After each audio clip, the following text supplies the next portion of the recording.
अस्सलामुअलैकुम। कैसे हैं आप सब लोग? आई होप सब अच्छे से होंगे। जी, आज मैं लेकर आई हूँ आपको उस शॉप पर जहाँ से मैं अपने वेजिटेबल सीड्स बाय करती हूँ, और उसके अलावा और भी बहुत सारी चीज़ें जैसे कि कंपोस्ट हो गई, खाद हो गई, और इसके अलावा और अगर जो गार्डनिंग में जो टूल्स वगैरह इस्तेमाल होते हैं वो मैं इसी शॉप से ही सारी ख़रीदती हूँ। तो 2 साल हो गए हैं तकरीबन मुझे इसी शॉप से लेते हुए। अपनी गार्डनिंग की हर चीज़ जो है वो मैं इसी शॉप से ले लेती हूँ, और सब कुछ यहीं से ही मुझे मिल जाता है।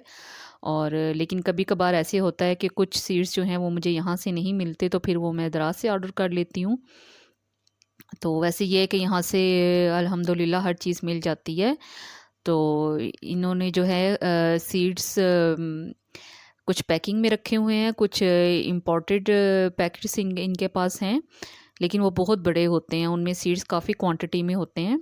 लेकिन जिस तरह मैं होम गार्डनिंग करती हूँ तो मेरे पास बहुत कम एरिया है जहाँ मैं जी वेजिटेबल्स प्लांट्स वगैरह लगाती हूँ, तो वहाँ पर ये इन्होंने इस किस्म के छोटे छोटे पैकेट्स बनाकर लोकली इन्होंने खुद ये पैकेट बनाए हुए होते हैं, और इन्होंने यहाँ ये रखे हुए होते हैं, तो मैं यहीं से ही बस बाय कर लेती हूँ। और ये सब जो सीड्स हैं ये हाइब्रिड सीड हैं, और ये देखें इन्होंने ये खुद पैकेट्स बनाए हुए हैं सीड्स के।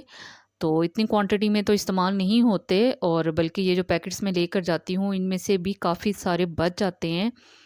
तो फिर ये है कि बचे हुए सीड्स हों तो फिर उन नेक्स्ट ईयर फिर उनकी श्योरिटी नहीं होती नेक्स्ट सीज़न में कि वो फिर जर्मिनेट होंगे कि नहीं होंगे। तो फिर ये है कि छोटे वाले पैकेट्स में ले जाती हूँ, तो ये देखें इनके पास सारी जो विंटर की जो वैरायटी है सारी वेजिटेबल्स की सीड्स की वो सब इनके पास आ गई थी। शलजम, मूली, गाजर, मेथी और धनिया वगैरह और पालक के भी। तो काफ़ी सारे सीड्स जो हैं वो इनके पास मौजूद थे, तो मैंने जो जो मुझे चाहिए थे तो मैंने ले लिए इनसे। और यहाँ देखें इनके पास हर स्प्रे की जो बॉटल्स वगैरह होती हैं, जो हम घरों में आम जो स्प्रे बॉटल्स वगैरह पौधों के लिए इस्तेमाल करते हैं, शावर बॉटल्स जो होती हैं वो भी थीं, बड़ी वाली भी थीं। और ये केमिकल्स हैं, जो लोग केमिकल्स यूज़ करते हैं तो इनके पास हर चीज़ अवेलेबल है, केमिकल्स भी। तो ये है कि मैं तो ये केमिकल्स वगैरह यूज़ नहीं करती, मैं हमेशा ऑर्गेनिक ही चीज़ें इस्तेमाल करती हूँ। और यहाँ ये जो शॉप वाले भाई हैं इनको पता है कि मैं जब भी इनकी शॉप पे आती हूँ तो और ये मुझे ख़ुद भी कोई भी केमिकल की चीज़ नहीं देते, हमेशा ऑर्गेनिक ही देते हैं। तो आप इनसे कहें कि आपको होम गार्डनिंग करनी है अपने घर के लिए, तो फिर वो आपको कोई भी केमिकल वाली चीज़ नहीं देंगे, हमेशा आपको ऑर्गेनिक ही हर खाद और हर फर्टिलाइज़र देंगे। तो यहाँ देखिए जी, ये फ़िश फर्टिलाइज़र है, ब्लड मील है और नीम केक वगैरह था। तो मैं यहीं से ये सारी चीज़ें ले लेती हूँ। और बल्कि इस टाइम जो था इनके पास इस बार गई तो इनके पास ये मस्टर्ड केक और बोन मील जो था वो ख़त्म हुआ हुआ था, तो उन्होंने कहा कि नेक्स्ट वीक तक आ जाएगा इंशाल्लाह। तो बस फिर मैं वो नेक्स्ट वीक आके ले जाऊंगी इनके पास से, क्योंकि मुझे ज़्यादा ज़रूरत उन्हीं की थी, मस्टर्ड केक की और बोन मील की। तो ये देखें जी, यहाँ पे ये सारे टूल्स वगैरह हैं जो गार्डनिंग में यूज़ होते हैं। तो मैं इनका लिंक दे दूँगी आपको डिस्क्रिप्शन पर, इनका व्हाट्सअप नंबर वगैरह आप लोग कांटेक्ट कर सकते हैं जो लोग पिंडी में रहते हैं और होम गार्डनिंग करते हैं, या अगर बड़े पैमाने पर भी गार्डनिंग करते हैं तो वो इनसे कांटेक्ट कर सकते हैं। इन्हें किसी भी अगर आपको ज़रूरत है किसी भी चीज़ के लिए तो यहाँ इनके पास हर चीज़ अवेलेबल है, ग्लव्स वगैरह, नेट वगैरह हर चीज़ है इनके पास। तो ये देखें जी, ये बाहर से इनका मैं आपको बोर्ड दिखा रही थी, इवान सीड्स के नाम से है ये। और इनके पास देखें ये प्लास्टिक के गमले वगैरह पड़े हुए हैं और हैंगिंग बास्केट्स हैं। तो इनके पास हर किस्म के फलों के, सब्जियों के और फ्लावरिंग सीड्स भी इनके पास बहुत ज़्यादा मौजूद हैं। तो ये देखें जी, हर चीज़ है, आप लोग ज़रूर विज़िट कीजिएगा। जो लोग इस्लामाबाद और पिंडी में रहते हैं ज़रूर आइएगा इस शॉप पर। हर किस्म की कंपोस्ट वगैरह हर चीज़ यहाँ से मिल जाती है, छोटे पैकेट्स में भी और बड़े भी। तो जी यहाँ बस अब हम घर आ गए थे और मुझे जो जो चीज़ें ख़रीदनी थी वो मैंने ख़रीद ली थी।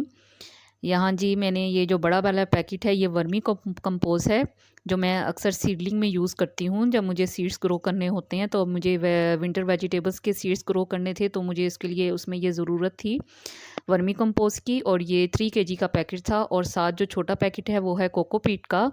ये रेडी टू यूज़ है, यानी कि बस हम इसको खोलेंगे और यूज़ कर लेंगे। ये भी मैं सीडलिंग में यूज़ करूँगी। और साथ में मैंने लिया था नीम केक, जो मुझे पाउडर फार्म में मिल गया था, और ये भी मैं सीडलिंग में यूज़ करूँगी। और साथ मैंने ये टूल लिया था, क्योंकि ये टूल जो है वो मेरा टूट गया था, जो गार्डनिंग में बहुत ज़्यादा यूज़ होता है।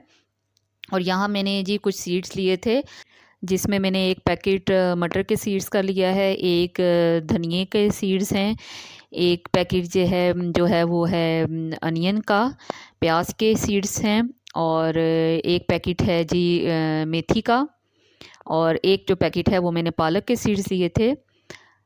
और साथ में जी मैंने लिया था ये मूली के, ये मैं फ़र्स्ट टाइम ग्रो करूँगी। और देखें कितने सारे, ये मुझे 100 रुपये का पैकेट मिला और कितने सारे सीड्स हैं। और यहाँ जी मैंने एक पैकेट लिया था फूल गोभी का, ये भी मैं फ़र्स्ट टाइम ग्रो करूँगी। और देखते हैं जी फिर किस तरह का ये होता है, किस तरह से ग्रो होते हैं। और एक पैकेट लिया था मैंने सुर्ख गोल वाली जो मूली होती है उसका लिया था। और काफ़ी सारी जो सीड्स थे वो मेरे पास लास्ट ईयर के पड़े हुए थे, तो जो कि हाफ़ यूज़ हुए थे, तो मैं कुछ वो भी ग्रो करूँगी। तो देखते हैं जी उनकी जर्मिनेशन वैसे कैसी होती है। लेकिन आप लोग कोशिश करें कि जब आप सीड लें तो बिल्कुल फ्रेश लें, ख़ास तौर पे जो बिगिनर्स होते हैं वो बिल्कुल फ्रेश सीड्स लें, क्योंकि अक्सर जो पुराने बीज होते हैं वो ग्रो नहीं करते, और जो हमारी मेहनत होती है वो ज़ाया हो जाती है। तो यहाँ जी बस जो मुझे चीज़ें थी वो मैंने आपको दिखा दी थी, जो मैं आज लेकर आई थी। और आज मुझे जो विंटर वेजिटेबल्स के जो हैं कुछ सीड्स भी लगाने थे, तो बस अब मैं सीडली मिक्स तैयार कर लूँगी। इसके लिए मैंने थोड़ी सी पहले मिट्टी ली थी, अपने गमले ही की एक मिट्टी, जो मेरा गमला खाली हुआ था तो उसी की मैंने मिट्टी थोड़ी सी ले ली थी, और इसमें ऑलरेडी थोड़ी सी खाद पहले की मौजूद थी। तो साथ मैंने ऐड कर दिया था इसमें थोड़ा सा कोकोपीट कोकोपीट ऐड किया था। इससे जो मिट्टी है वो बहुत हल्की हो जाती है, और हमारी जो सीड की जर्मिनेशन है वो बहुत इजी हो जाती है। साथ ही मैंने 2 से 3 मुट्ठी वर्मी कंपोस्ट की ऐड कर दी थी, और आधी मुट्ठी मैंने तकरीबन नीम केक पाउडर की ऐड कर दी थी। और इनको मैं अब सबको अच्छे तरीके से मिक्स कर लूँगी। नीम केक जो है वो इसलिए ऐड किया था ताकि जो बीज हैं उनको फंगस ना लग जाए, और वो अच्छे तरीके से जो है वो जर्मिनेशन हो सके उसकी। तो अगर आपके पास कोकोपीट नहीं है, आपके एरिया में नहीं मिलता कोकोपीट, तो आप इसमें चावल की जो भूसी होती है, जो भूसा होता है चावल का, आप वो भी ऐड कर सकते हैं इसमें। और तो बस ये सीडली मिक्स जो है वो मैंने तैयार कर लिया था। और अब मेरे पास ये इस तरह के प्लास्टिक के छोटे छोटे से गमले हैं, जिनमें मैं सीडलिंग लगाती हूँ, बीज ग्रो करती हूँ। तो यहाँ बस ये मैं 4 से 5 जो है वो छोटे पॉट जो हैं इनको मैं फिल कर लूँगी, जो मैंने सीडली मिक्स तैयार की है। और ये कुछ वेजिटेबल्स के सीड्स हैं जो मुझे आज लगाने हैं। इसमें ये कैप्सिकम है, खीरा है, और ये सब जो हैं ये हाइब्रिड सीड्स हैं। और ये ब्रोकली है, ये भी मैं फ़र्स्ट टाइम लगा रही हूँ। और ये जो हैं सीड्स ये मैंने दराज से ऑर्डर किए थे। और ये एक बड़ा टोमेटो है, बड़े साइज़ का जो टोमेटो होता है राउंड में, ये उसके सीड्स हैं। और ये फूल गोभी के हैं जो मैं आज ही लेकर आई हूँ। और बस जी अब मैं एक एक गमले में ये सीड्स लगाती जाऊँगी। और ये पहले मैं लगा रही हूँ कैप्सिकम के, और गैप गैप से लगाऊंगी सीड्स, क्योंकि जो सीडलिंग है वो हमारी 2 से 3 इंच की बन के तैयार होती है। जब हम उसको बड़े पॉट में शिफ्ट करते हैं, बड़े गमले में, तो तकरीबन 20 से 25 दिन लग जाते हैं इतनी सीडलिंग तैयार होने में। तो हमें थोड़ा गैप से लगाना है सीड्स को, ताकि उनकी जर्मिनेशन जो है वो अच्छी हो सके, और वो 2 से 3 इंच तक होने में ये अच्छे तरीके से इस छोटे से पॉट में ग्रो कर सकें।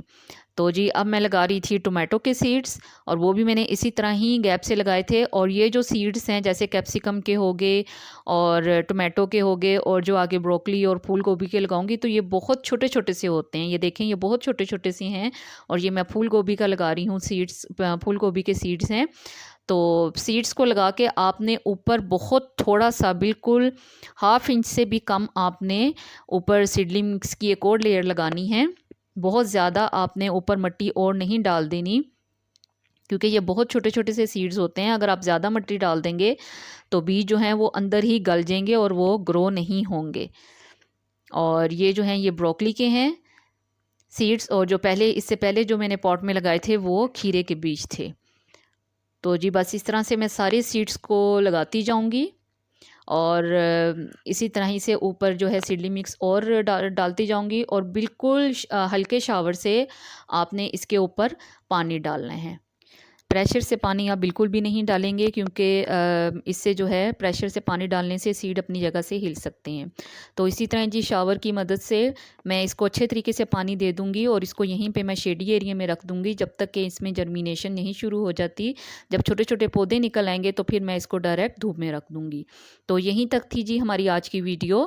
आई होप आपको पसंद आई होगी। पसंद आई हो तो प्लीज़ मेरे चैनल को सब्सक्राइब कीजिए और मेरी वीडियो को ज़्यादा से ज़्यादा लाइक और शेयर कीजिए। अपना रखिएगा बहुत सारा ख्याल और दुआओं में रखिएगा याद। अल्लाह हाफिज़।